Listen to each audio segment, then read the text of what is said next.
আজকে কিন্তু শনিবার রিয়েল মার্কেট অফ। কিন্তু আপনি যখন ট্রেডিং শিখবেন, যখন আপনার কটেক্সটা আপনার মোবাইলে থাকবে, ল্যাপটপে থাকবে, আপনার হাত কিন্তু প্রচুর চুলকাবে, বসে থাকা যায় না। কিন্তু আজকে প্র্যাকটিস যে করবেন সেটাও আজকে হচ্ছে রিয়েল মার্কেট অফ। তো যদি আপনার ইচ্ছা করতে হয় ট্রেড, আপনি ডেমোতে চলে আসেন।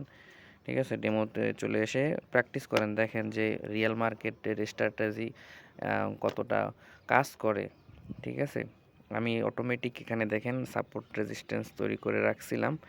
দেখেন এই সাপোর্টে মনে হয় ব্রেকআউট হবে। ঠিক আছে, যদি ব্রেকআউট হয় তারপরে আমরা ট্রেড নিব, মধ্যে কোনো ট্রেড নিব না। যদিও এখানে একটা হিউজ ডাউনের একটা প্রেশার আছে, ঠিক আছে, তারপরেও ট্রেড নেব না। ঠিক আছে, এটা হচ্ছে প্র্যাকটিস। যদি ব্রেকআউট দেয়, এটা একটা কিন্তু জোন। ঠিক আছে, এটা কিন্তু একটা সাপোর্ট, কোনো সময় একটা হয় না। ঠিক আছে, লাইন হয় না, সাপোর্ট একটা জোন হয়। সবসময় আপনারা সাপোর্ট জোন আকারে কাজ করবেন, সাপোর্ট জোন আঁকবেন। ঠিক আছে, আমি কিন্তু সাপোর্ট জোনটা কীভাবে আঁকি আপনারা দেখাই। আমি কিন্তু অনেক আগে থেকে দেখছেন আমি সাপোর্টটা কোন জায়গা থেকে কত সুন্দরভাবে দেখাচ্ছে। দেখেন এইটা যদি মার্কেট ডাউন ট্রেন্ডে আসে, ঠিক আছে, কিন্তু এখন পর্যন্ত আপনার সাপোর্ট জোন ব্রেক করে যেতে পারে নাই। ঠিক আছে, এটা দেখতে পাচ্ছেন। এখন আমি তো আগেই বলছি যে প্রেশার আছে খুব। ঠিক আছে, দেখি এখন যদি এই সাপোর্ট জোনের বাইরে ক্লোজ দেয়, তাহলে আপনি এটা একটা মনে করেন 90% শিওর শট, 90%। এখন আপনি এখান থেকে ট্রেড নিতে পারেন। আমি যদি উই টাচ করে, আমার বিশাল একটা ডাউন ট্রেন্ড মার্কেট, এখানে আসলে সেফটির দরকার হয় না, ব্রেকআউট কনসেপ্টে চলে গেছে।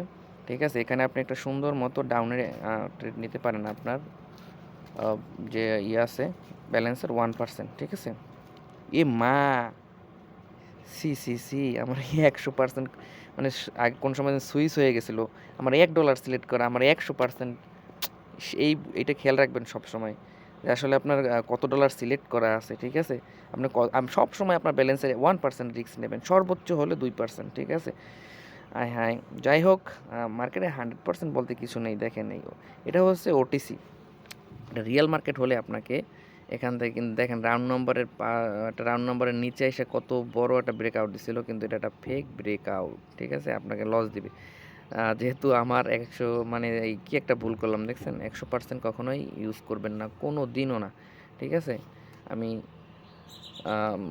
এটাই বলতে চাই যে কখনো ব্যালেন্সের 100% ইউজ করবেন না, সর্বোচ্চ 1 থেকে 2% রিস্ক নেবেন। আপনার যত 100% কোনো স্ট্র্যাটেজি হয় না, 99% বলা যায়, কিন্তু তারপরও 100% কখনো নেওয়া যায় না, এত রিস্ক নেওয়া যায় না। ঠিক আছে, অনেকে নেয় কম্পাউন্ডিং করে, যদি প্রো হন তখন নিতে পারেন। ঠিক আছে, কিন্তু না নেওয়াটাই ভালো।